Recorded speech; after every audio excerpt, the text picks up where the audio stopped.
Assalamu alaikum.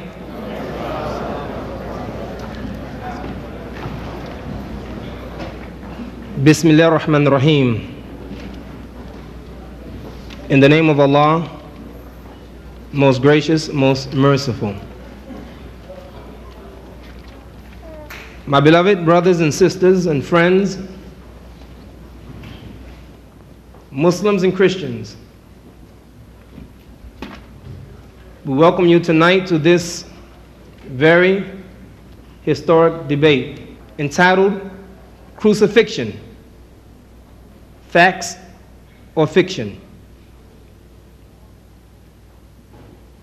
The format of tonight's debate, the first speaker will speak for 50 minutes.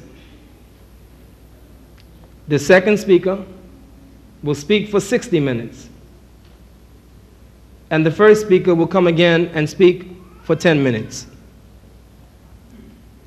After that, you, the audience, will have an opportunity to participate and ask your questions. So with that, brothers and sisters, I'm going to flip the coin and ask the gentleman to choose head or tails, and the one who wins will have the choice to begin or not to begin. Okay. Mr. Ahmed Deedat. أعوذ بالله من الشيطان الرجيم بسم الله الرحمن الرحيم وقل جاء الحق وزهق الباطل إن الباطل كان زهوقا وننزل من القرآن ما هو شفاء ورحمة للمؤمنين ولا يزيد الظالمين إلا خسارا صدق الله العظيم. Mr. Chairman and my dear brothers and sisters, at the outset, since I'm beginning the talk, and I see a lot of faces which appear to me to be those of the Christian faith, I would like to put forth our position vis-a-vis Christianity, that Islam is the only non-Christian faith which makes it an article of faith for its followers to believe in Jesus. No Muslim is a Muslim if he does not believe in Jesus. We are made to believe that Jesus Christ was one of the mightiest messengers of God. We believe in his miraculous birth, which many modern day Christians do not believe today. We believe that he was the Messiah, translated Christ. And we believe that he gave life to the dead by God's permission, and he healed those born blind and the lepers by God's permission. As such, the Muslim and the Christian is going together. But the parting of the way takes place on three bases. Number one, the original sin. Number two, the divinity of Christ. And number three, the crucifixion. These are points of differences between the Muslims and the Christians. With regards to the subject of crucifixion, as you see here on this banner here, it says crucifixion, fact or fiction. Now the Holy Quran gives a direct answer to that question. It says, Bismillahir Rahmanir Rahim, in the name of God, most gracious, most merciful. وَقَوْلِهِمْ إِنَّا قَتَلْنَا الْمَسِيحَ عِيسَى ibn Maryam Rasulullah. He said, and they said in boast that we killed Christ Jesus, the son of Mary, the apostle of God. The Quran goes on, says, وَمَا قَتَلُوهُ وَمَا صَلَبُوهُ. They didn't kill him, nor did they crucify him. وَلَكِنْ شُبِّهَ لَهُمْ. But it was made to appear to them so. وَإِنَّ الَّذِينَ اخْتَلَفُوا فِيهِ لَفِي شَقٍّ مِّنْهُمْ. And those who dispute therein are full of doubts. مَا لَهُمْ بِهِ مِنْ عِلْمٍ. They have no certain knowledge. إِلَّا اتِّبَاعَ الظَّنِّ. They only follow conjecture, guesswork, fiction. وَمَا قَتَلُوهُ يَقِينًا. For of a surety they killed him not. It calls this event described by the Christian as crucifixion, C-R-U-C-I-F-I-X-I-O-N, crucifixion, to fix a person on the cross anyhow by nails or ropes or strings and have him killed.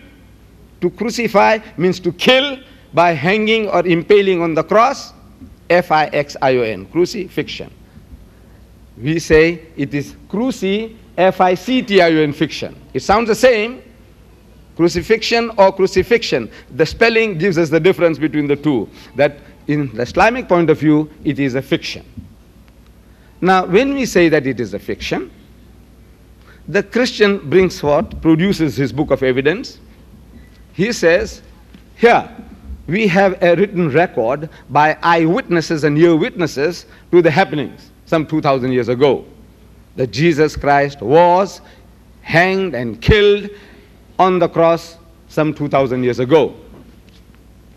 Now, what I'm going to do tonight is, instead of telling you this is what the Muslims say, this is what the Quran says, I said, look, I want to show to you that the Bible that you hold in your hands, whatever version you have, you will find the verses that I'm going to quote and the argument I'm going to adduce.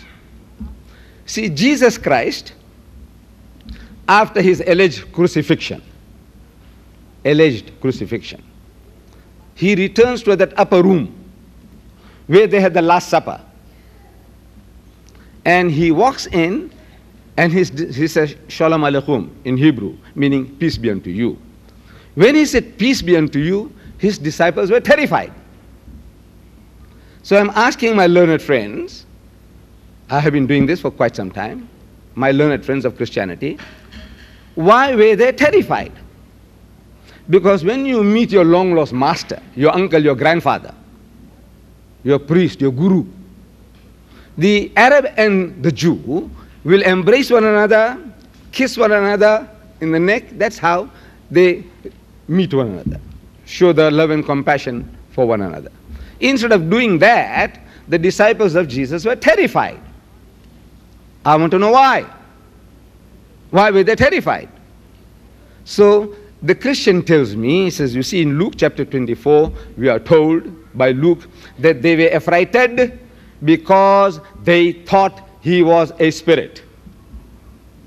The wordings are, they thought he was a spirit, a ghost, a spook. So I'm asking, did he look like a spirit? Did he look like a ghost? Did he look like a spook? The Christian says no. Then I said, why should they think the man is a spirit when he didn't look like one? So he gets puzzled. This is my experience with the most learned men of Christianity. They get puzzled. Why would they think the man is a spirit when he doesn't look like a spirit? I said the reason is that the disciples of Jesus, they had heard from hearsay, people were talking, that the master was hanged on the cross. They had heard from hearsay, people were talking, that he had given up the ghost. In other words, the spirit had come out, he had died. They had heard from hearsay what people were talking, that he's now dead and buried for 3 days. A man with such a reputation, you expect that man to be stinking in his grave after 3 days. Because all the knowledge of the disciples was from hearsay. Because Mark chapter 14, verse 50, he says that at the most critical juncture in the life of Jesus, all his disciples forsook him and fled. All his disciples, they forsook him and fled, which means they were not eyewitnesses or ear witnesses to the happenings. The knowledge was from hearsay. So on hearsay evidence, if you know about a man who is dead and buried, and when you see such a person, seemingly that person, naturally you are terrified, because you are thinking the man is a spook, a ghost.